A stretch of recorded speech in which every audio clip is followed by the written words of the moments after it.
โอ้ยน้อยยามไม่ไกลจากน้องยามลมต้องพัดอยู่ที่มันตาบาสูฤดูการเปลี่ยนงาน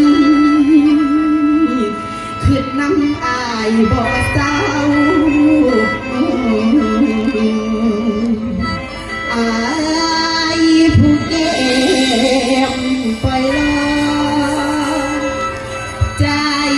นั้นคอย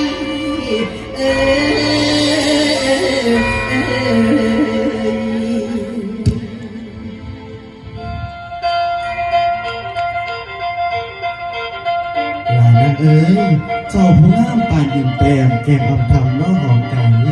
อายผู้ไร้หักนองโอ้ยใจตอมหำพันอยากสู้คิงคำเพลงสู่มาเป็นครูนอกเพียงสองแค่นี้อายเอ้ยท่านสิจ๋าคำเบาเน่านั่งพลาอยู่อย่างไส้สู่ลืมน้ำว่าจ๋าอายบ่แน่นอนท่านอยากเป็นครูสอนยังหอมน้ำความหอ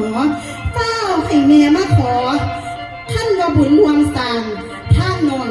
สิเอาอดเอาเด้อพี่เด้อ